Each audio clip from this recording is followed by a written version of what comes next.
build it sideways, if you will. If we keep pressing the shame button, it's not going to go anywhere.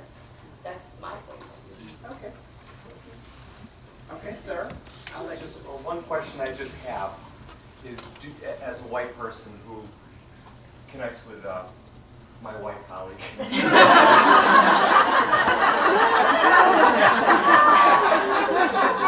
do you think that a person who realizes that you're not a terrorist, do you think it's legitimate, do you think it's natural for them to feel a little bit of shame in that discovery? I don't think... In other words, not labeling it, just saying the feeling. The feeling is, if I'm in front of you and I discover, you're really not a terrorist. You're really not a terrorist. You're really a nice person. I get that. I'm going to kind of sit there and go, I'm going to feel a teeny little bit of shame that I thought you were a terrorist. I'm not saying that anybody made me feel that. I'm just saying I would feel that. And then I think what I'm hearing from Chris is that that becomes an invitation. That feeling puts you in touch. And it's an invitation for healing. It's not something you like use as a judgment or you sit there and you beat yourself with it, but it's now the invitation to explore. Yes. That's my reflection. I'm going to tell you one little thing to just go back and forth with this thing. Yep. The shame part, let's deal with it, each individual in his own way, right? Yep. When I go into the line at the airport and I'm standing there and I'm reading all the blurbs, you know, oh my God, this one, oh, she's going to be on the plane with us. Oh my God, let's hope nothing happens. I see, you really see that. Yeah. And you see the eyes going, and then when I sit down in the plane, read my book, do whatever I'm doing, and every weird movement is looked at. I can see people looking at me. And then when we land, I can see the overcoming the shame part. Like, oh, we landed, we're fine. It's up to each individual to lock the shame vault or unlock the shame vault and use whatever tools they can deal with. But psychologists and people who are trying to bridge the gap should not harp on that part.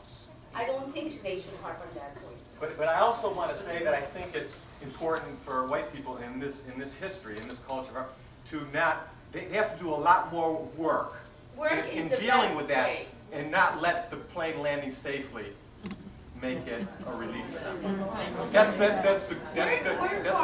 You got to work a little harder than that, so you got to stay with that. You got to really notice that and not let the plane relieve you.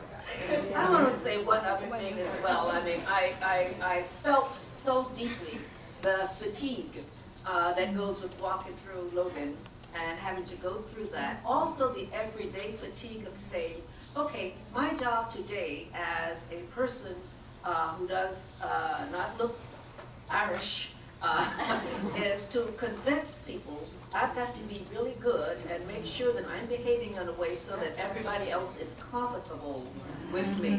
What we're talking about now is, again, systemic privilege that I have got to, for me, it's like I walk into whatever store and I have to look conspicuously honest. You know, I want everyone to see my hands, and I will not go near one of those sensors because I will be ashamed if somebody tackles me and says, oh, you know, and I'm scatterbrained, you know, I might do anything. You know, but I have to be conspicuously honest, to, you know, look that way.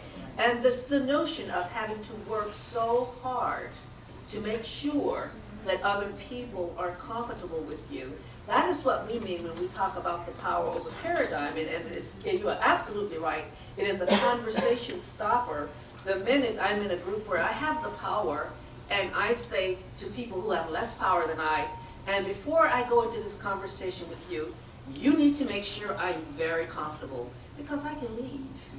And I think one of the things we have to do as we start talking about how do we start these conversations, how can we turn toward each other, we've got to know we're going to get pissed, and we're going to get hurt, and we will feel sad, and it's all about love. At the end of the day, it's all because I know that somewhere in you there is me. that, you know, I'm a part of you, and you're a part of me, and so we have to go toward those conflicts.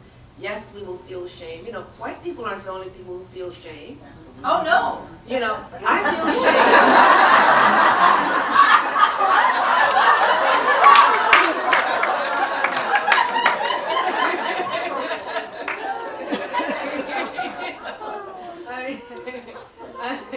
You should hear my son talk about how I start going off like crazy.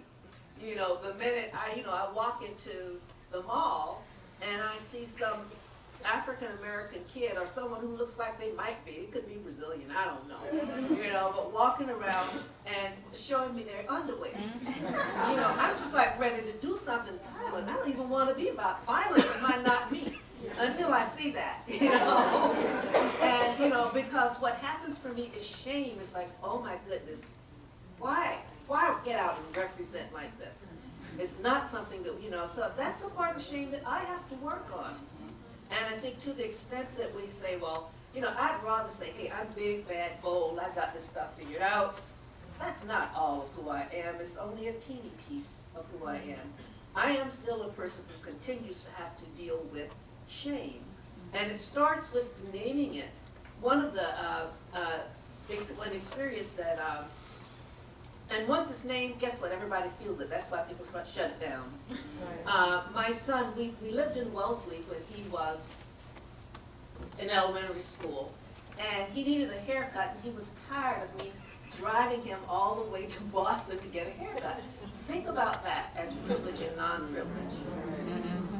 Because everybody goes to whatever those schools are called to learn to do hair, but they didn't have to learn to cut his hair, and they weren't told that they were less skilled because of it. They were told that his hair was a problem. So, and it takes us right back to, I think it was Du Bois, who said, how does it feel when who you are is defined as a problem? So to the extent that I, you know, still have that sense of me as problem, I have shame to deal with as well, and wondering, when does it come up in me? And when I sense it, where is that my invitation to keep growing and to keep trying? In the middle here. Someone had a hand in the middle. Okay, then this lady on the steps.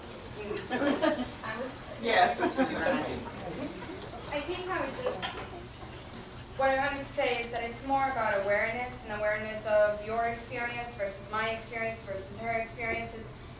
That's I think more powerful than labeling it as guilt or shame or black or white or whatever. It's just being aware that we all have different experiences. Of course, I'm saying this being also, I'm her daughter, so I'm, you know, Egyptian, coming into a whole set of social constructs and social differences between black and white, and it's more, I think the key thing is awareness, and acknowledging what you said earlier was beautiful, which is that shame is a case of extreme awareness. I think just labeling it as awareness and acceptance that your experience is different than mine and different than other people's, and sharing that, I think that's where real change begins, is acknowledging, okay, I'm aware that your experience is different, and I'm aware of the little things that I do that influence your experience as it is. And I think that label of awareness is a really powerful motivator, internal and external. So. There was a, well, let me just get, I know you've had a chance, so I want to make sure that everybody else, there's a hand over here. I'll come back to you. Yes. You mentioned about the book being rejected by different publishers for 60. Yeah.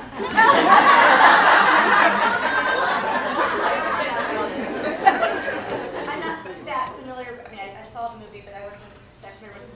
When it was cast, were there actors that refused to participate, or did they just decide to profit from this? Or I was just curious. Well, that's actually a good part of the dialogue, because these are actors. Viola Davis, who is the lead character in The Help, she plays Abilene, the central maid, is one of the finest actresses, Yes. bar none. Now, let me just put it to you this way. She was nominated for an Oscar for the shortest scene that an actor has ever been nominated for. And the scene she was in with Meryl Streep. And I defy you to watch the scene and take your eyes off of Viola Davis, even though Meryl Streep is in it. She was in doubt. You don't even know Meryl Streep's in the scene. Meryl Streep's kind of a big actress and kind of a fabulous actress. That's how powerful Viola Davis is. So what does that say about 2011 when the role that she can get, the leading role that she can get, is one of a maid?